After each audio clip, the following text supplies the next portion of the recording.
I love a supernatural story, a tale of synchronicity.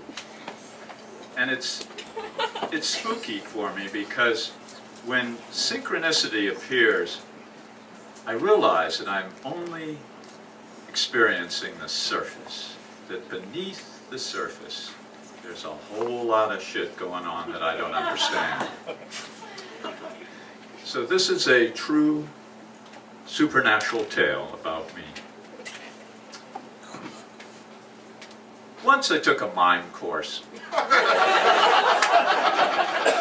and I learned the 3 secrets of mime. If you want to make a glass, you of course have to have an elevated table, and you grab the glass and you pop that glass off the table by imagining you have a marionette string right there at the wrist. You pop it off, and then you put it back on the same table. Now, that's click, which is a little explosion of energy, and it is isolation, holding your hand steady, and putting the glass back on the same surface is fidelity. Well, I figure I had mime all wrapped up. I was ready for the streets. I was going to take my act out on the street, and I had picked in my mind the mid-block of Chestnut Street between 18th and 19th. And I was preparing myself in my apartment for my theatrical debut. I had my white face there, and as I put it on, I was thinking about performing on the street. Now, it's pretty scary, because there are no agreements on the street. Here, we have an agreement. People come up here, you sadistic bastards, you want to see them make mistakes and make bad decisions. But there in the public, you don't know who's coming along. So I put my white face on thicker and thicker until I had a 1-inch layer of white face as a protective shield against the public. I was imagining, you know, I'd be out there on Chestnut Street and someone would go, "Ah! A mime! Blam, blam, blam!" Ding, ding.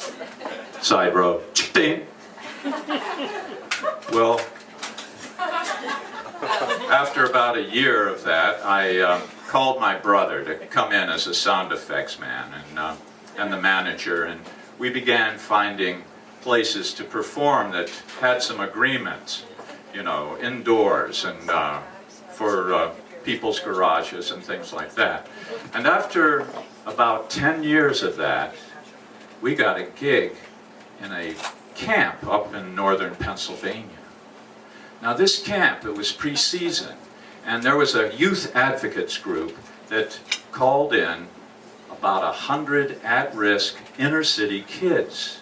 And the theme was natural highs. See, the outdoors was a natural high. There was juggling and storytelling. There was dance, theater, gymnastics. There was acrobatics. And all the highs were there. And I was warming up, getting ready for my presentation. My brother, who is a world-class listener, because he listens with his heart, he was with Roger, the sax man. Now Roger was telling Dave, he says, "I'm nervous. I'm really nervous. You know, I've played some of the big places in the country, like Radio City Music Hall. I've been at the Spectrum here in Philly, and I'm really nervous because in those shows I was backing up B.B. King and Chubby Checker, but this is my show today, out here in the backwoods, in this camp. I'm going to perform my show for these kids, and these kids deserve the best I can give them. And I'm sweating, my hands are sweating, and I'm afraid I won't be able to hold on to the keys of my sax. What did you guys do 10 years ago when you first started going, you know, how did you handle your nerves?" And my brother told him the story of the bulletproof mime mask that I'd used. Well, we went on, and then Roger went on. He was pretty good. And then we got a letter from him a week later, and he said, "Guys, thank you so much for befriending me and supporting me in my first solo show. And you were part of a miracle, because you don't know it, but the day before I met you, the day before we went on the stage, I had this terrorizing dream. I dreamed that my face was sprayed with white paint, and I couldn't see the audience. I couldn't rescue myself. And I woke up in a cold sweat, and I couldn't understand until, Dave, of all the stories you could have told me about how to take care of the nerves, you picked that one about Bill's white face, how it diminished over time as he gathered his confidence and vanished into nothing. It was as if God had put his hand on my shoulder and said, don't be afraid. Keep doing what you're doing. The fear will go away.